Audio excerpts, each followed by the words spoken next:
ప్రేమ పెరిగింది. ఒక దుఃఖం వచ్చినప్పుడు రక్షించడానికి అమ్మ రాదా నన్ను కాపాడ్డానికని ఏడ్చే బిడ్డనమ్మా నేను.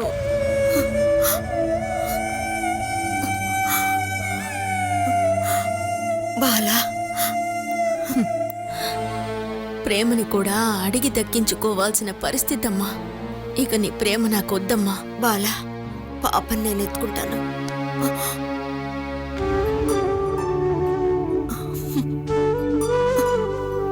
ఇంతవరకు నా కూతురు నువ్వు ముట్టుకున్నావా? నా బిడ్డ చేతికి ఒక గాజైనా వేశావా? ఏమి వద్దు, ఆ బిడ్డకు ఒక ముద్దివ్వాలని అనిపించలేదా?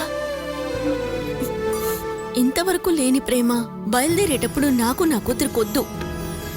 బాలా, ఏదేవైనా నువ్వు వేణుగోపాల్ ఇంటికి తిరిగి వెళ్లాల్సిందే కదా.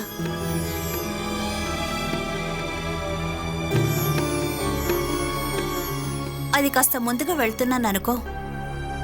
నీ విషయం చెప్పడానికి నేను హరికి కాల్ చేశాను. నిన్ను ఉట్టు చేతులతో పంపొద్దని హరి చెప్పాడు. ఈరోజు బ్యాంక్ లీవ్ కదా, అందుకని నా దగ్గర ఇప్పుడు ఇంతే క్యాష్ ఉంది. ఇదిగో తీసుకో.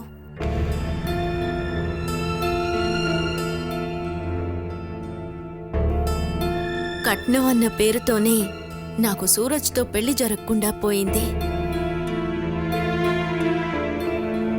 నా కట్నం కోసం ఉంచిన డబ్బు తీసింది హరి అన్నయ్యకి మంచి ఉద్యోగం రావాలని.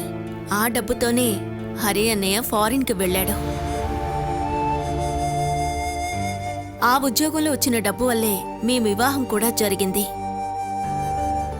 ఇప్పుడు మీ జీవితాలు సేఫే.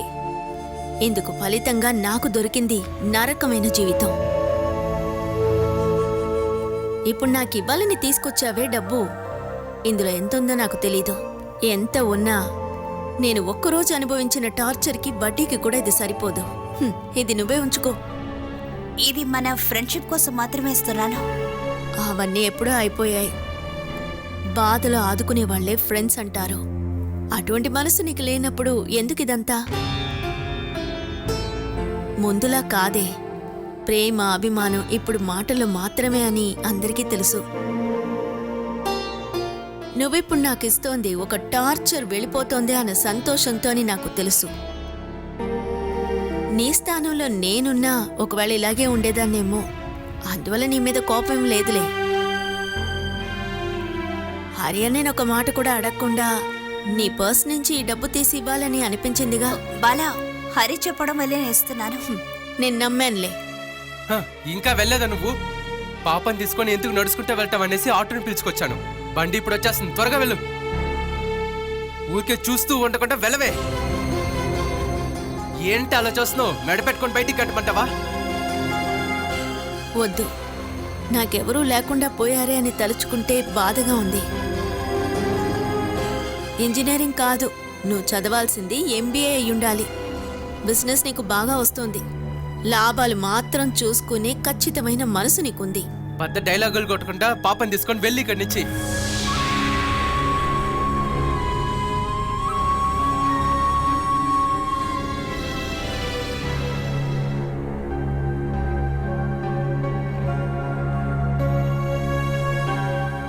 అత్తయ్య గుడికి వెళ్ళారు కాబట్టి నేనే ఈరోజు కుకింగ్. ఆహా, ఏంటి ఈరోజు స్పెషల్? పెసరట్టు, అల్లం పచ్చడి, పక్కనే కొబ్బరి చట్నీ కూడా. ఇంత పొద్దునే దోశలు తింటే 12 గంటలకి ఆకలేస్తుంది. అప్పుడే బండి తీసుకుని వచ్చేయండి. వేడన్నం, చేపల పులుసు, మీకేం కావాలో అది పెడతాను.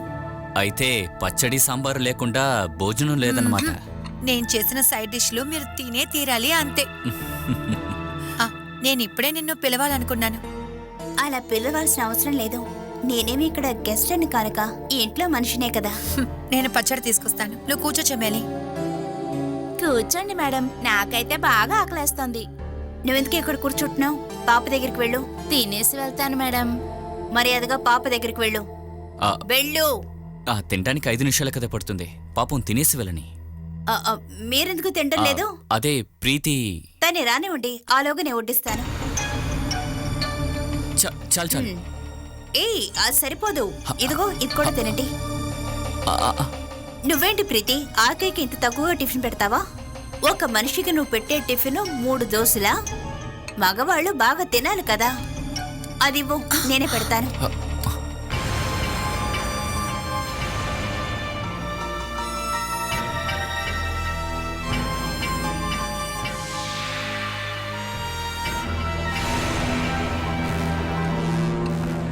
మీరే అంతా వడ్డించేస్తే ప్రీతి మేడం వడ్డించడానికి ఇక్కడ ఏమీ ఉండదు. నిన్ను రూమ్కి వెళ్ళమని చెప్పానుగా, వెళ్ళు. లాలి అదెవరో వెళ్ళి చూసిరా. లాలి, ఇంటికి ఎవరైనా వస్తే డోర్ ఓపెన్ చేయవలసింది ఇంట్లో వాళ్లే, అంతేగాని సర్వెంట్ కాదు. ప్రీతి, నువ్వే వెళ్ళు.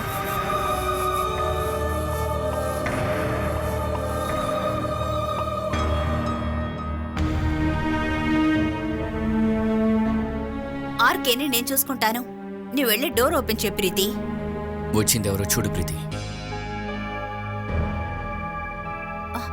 ఏంటి మీరు ఏమీ తినటం లేదు? తినండి. చాలు చాలు.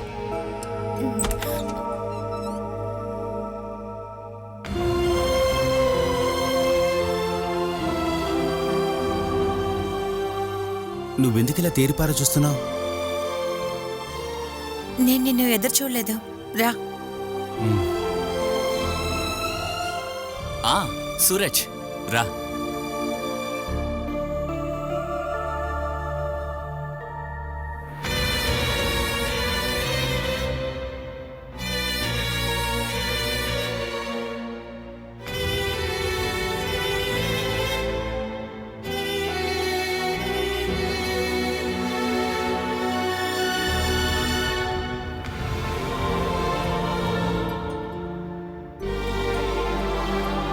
నేను ఇప్పుడే తిందామని కూర్చున్నాను. నువ్వు చేతులు కడుక్కుని రా, ఇద్దరం కలిసే తిందాం.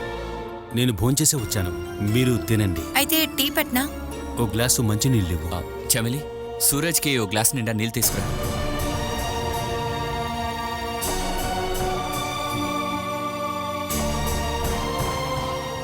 చమిలి, వినిపించలేదా? గ్లాసులో సూరజ్కి నీళ్లు తీసుకొచ్చివ్వు. మంచినీళ్ళు ఇవ్వమంటున్నారుగా, వినపడటం లేదా? అన్నయ్య నువ్వు కూర్చో, నేను వెళ్ళి తీసుకొస్తాను. ఆర్కే, మీరు భోంచేయండి, నేను బయట వెయిట్ చేస్తాను. తినేటప్పుడు ఇంకేమీ ఆలోచించకూడదు. ఆర్కే, మీరు తినండి. నాకు చాలు. ఆ, ఇంకా మీరు తినలేదు కదా.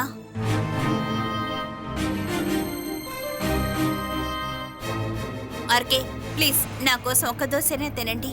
చాలని చెప్తున్నానుగా.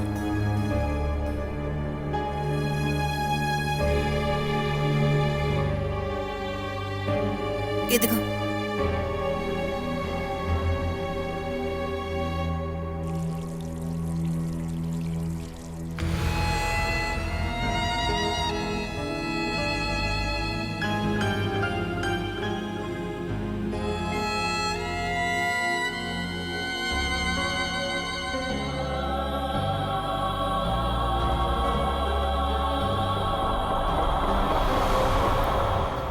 ఈ రోజు మీరు ఎక్కడికైనా వెళ్తున్నారా ఆర్కే? షాప్కి వెళ్తేనే తెలుస్తుంది. అయితే ఈ రోజు కాస్త త్వరగా రండి. నేను పాపకి కొన్ని ఫ్రాక్స్ డిజైన్ చేసి పెట్టాను, అవన్నీ మీకు చూపిస్తాను.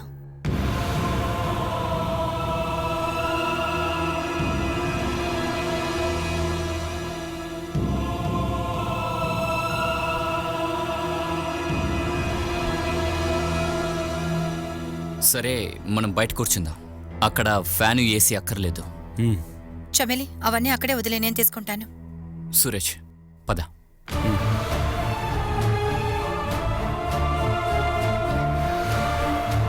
ఇప్పుడు వెళ్తున్నది ఎవరు చమేలి? అది చమేలి మేడం గారి హస్బెండ్ సూరజ్ గారు కదా. నిన్ను పెళ్లి చేసుకున్న మనిషేగా, నీ కూతురికి తండ్రి కూడా. కానీ కనీసం వాడి మొహం కూడా చూడలేదు. నాకు ఆయన ఎవరో తెలీదు. ఆయనెవరో తెలీదా? ఇంత త్వరగా ఆయన్ని మర్చిపోయారా? సూరజ్ సార్ గారు మేడం, సూరజ్ గారు. తెలియని వాళ్లతో నేను మాట్లాడను. అలాగే ఇప్పుడు వచ్చిన అతనితో నాకు సంబంధం లేదు. అతను ఎవరో నాకు తెలీదు. మేడం, మీరు టిఫిన్ చేయలేదు. నాకు ఆకలి లేదు.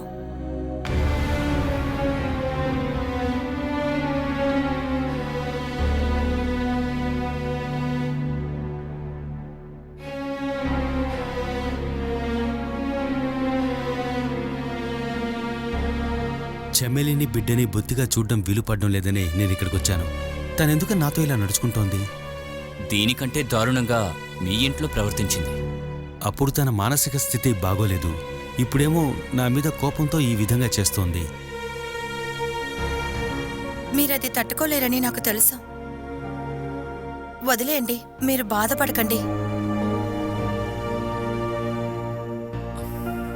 మేము బయటకొచ్చాక చమేలి ఏదైనా చెప్పిందా? మీ మీద చూపిస్తున్న కోపంలో అస్సలు మార్పేలేదు. మీరు పాపని తీసుకువెళ్ళడానికే వచ్చారా అని తన అనుమానం. తను భోజనం కూడా చేయలేదు, రూముకు వెళ్ళి తలుపు వేసేసుకుంది. ఇక్కడికి తీసుకురావడం వల్ల తనలో ఎలాంటి చేంజు రాలేదే. 1 వారమే కదా అయ్యింది. కొంచెం నిదానంగా ఉండండి అన్నయ్య.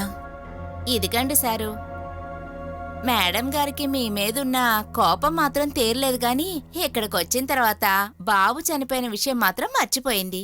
ఇంకొక విషయం ఏంటంటే ఏది కావాలన్నా కూడా మమ్మల్ని మాత్రం ఇబ్బంది పెట్టడం లేదు. ఎక్కడికి వెళ్లాలన్నా ఆర్కే సార్ గారు కారులో ఎక్కి కూర్చుంటారు.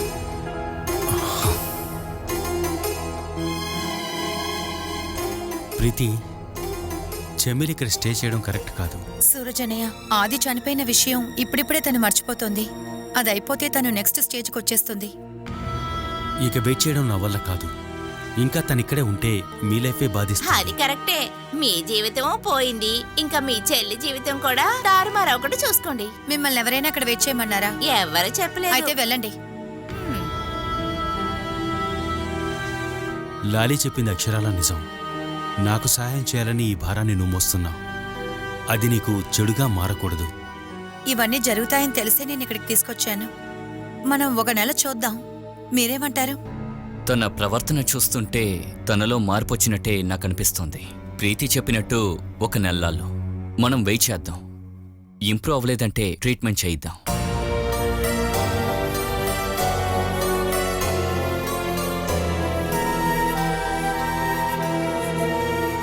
ఏంటి అలా దిక్కులు చూసుకుంటే వెళ్తున్నావు? నడు ఫాస్ట్గా వెళ్ళవే.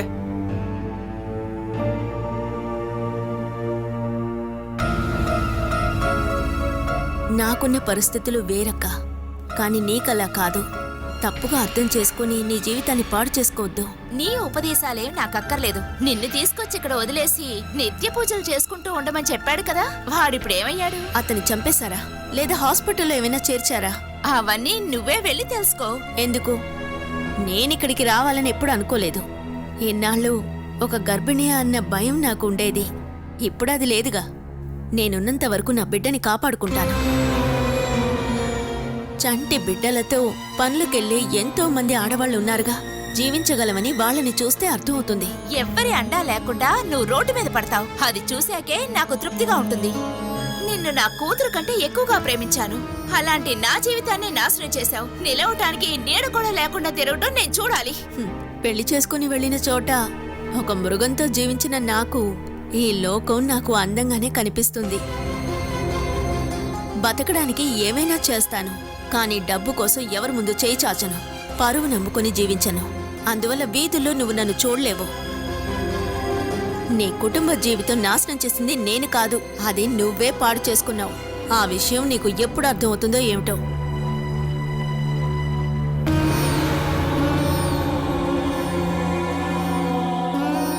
మీరు ఇక్కడే ఉన్నారా? వచ్చినప్పుడు చూశాను, తర్వాత ఇప్పుడే చూస్తున్నాను. నీ భర్త టార్చర్ తట్టుకోలేకే నేను బయటకు వెళ్ళి వస్తున్నాను. ఈ 2-3 రోజులు వేణుగోపాల్తో ఉండడం మీకు ఇబ్బంది అయింది కదా? మరి నేను పెళ్ళైన రోజు నుంచి కరెక్ట్గా చెప్పాలంటే 16 నెలలు అతనితో ఉన్న నేను ఎన్ని భరించుంటాను? నువ్వాడి భార్య కదా. భార్య అయితే అన్నిటినీ సహించాలి కదా? ఇటువంటి జీవితంలోకి నన్ను నెట్టినందుకు మీకు నాకు సహాయం చేయాలని లేదా? నా వల్ల వీలైనదంతా నేను చేశాను. అసలు మీరేం చేశారు? ఓ భారాన్ని దించుకున్నట్టు ఎక్కడో ఉన్న ఒకడిని పట్టుకుని నన్ను పెళ్లి చేసి పంపించేశారు. అదేగా మీరు చేసింది? భారాన్ని దించుకోవడానికి ఆడపిల్లల్ని ఎవరికిచ్చి చేస్తున్నామో ఆలోచించాలి. తనిక జీవితాంతం నరకయాతన అనుభవించి మీ కళ్ళ ముందే ఉంటుంది అని. ఇప్పుడు ఎందుకని నాన్నపైన తప్పు చెప్తున్నావు? నాన్నని మాత్రమే కాదు, తోడబుట్టిన వాళ్ల మీద ఎటువంటి అక్కరా లేని నీలాంటి వాళ్ళని కూడా కలిపే అన్నాను నేను. అక్కని పెళ్లి చేసిచ్చింది ఒక మనిషికేనా అని ఎంక్వైరీ చేసుండాలి. వేణుగోపాల్ మీద నాకు ద్వేషము, పగో, కోపము ఏమీ లేదు. కరుణ మాత్రమే ఉంది. ఎందుకంటే అతను ఒక రోగి. ఆ రోగమే ఆయన్ని ఈ పనులని చేపిస్తోంది. కాని మీరు, మీ అందరి మనసుల్లో ఏ రోగం ఉంది? నాన్నని ప్రశ్నించడానికి నువ్వెవరివే? నిన్నంతా మేము ఎప్పుడు వదిలేసాం? నీకు ఇక్కడ ఏ అధికారం లేదు. పదవే, పద, అజయ్ పద, నడవే, రావే త్వరగా, వెళ్ళిపో ఇక్కడి నుంచి. నీ కోపం బాగంతా వెళ్ళి వేణుగోపాల్ ఇంట్లో చూపించు.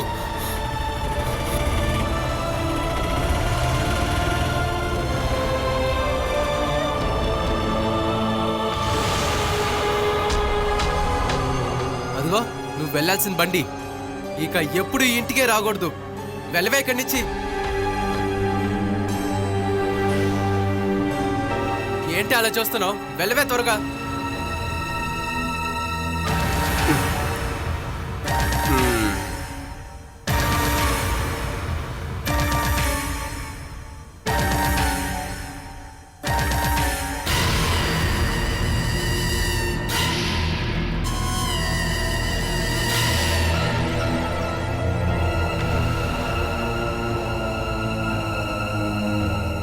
దిగి రారా బంగారం.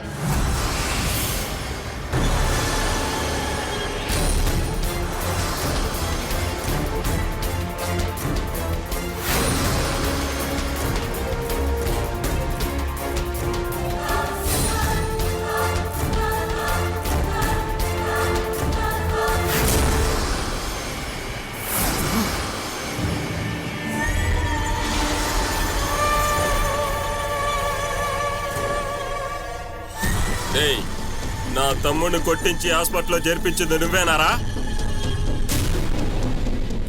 వీడే రౌడీలతో నన్ను కొట్టించింది వీడే. ఏంటియమ్మా, నా తమ్ముడిని కొట్టి చంపించాలనుకున్న నువ్వెలా బ్రతికుంటావరా? హాస్పిటల్లో చూసినప్పుడు నాకే బాధేసింది. రారా ఇలా. నా తమ్ముడు నా హాస్పిటల్లో అదే పరిస్థితిలో నువ్వు కూడా ఉంటావా? రారా. వదులు, వాడిని వదులు. వాడిని వదులు. సతీష్, వదులు. వద్దు, వాడిని ఏం చేయదు. వాడిని కొట్టదు. నా మాట విను. నా బిడ్డ మీద ఇంకొక దెబ్బ పడిందంటే వదిలిపెట్టు నువ్వేంటి?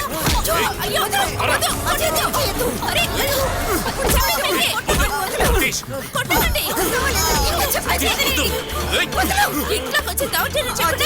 సతీష్, నేను పోలీసుల్ని పిలుస్తాను. అంతలోపై వీడి ప్రాణాలు పోతా.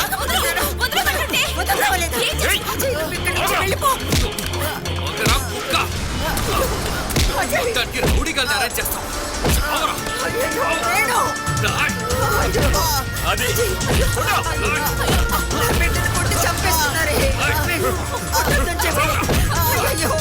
నేను పట్టుకుంటాను. కొట్టు.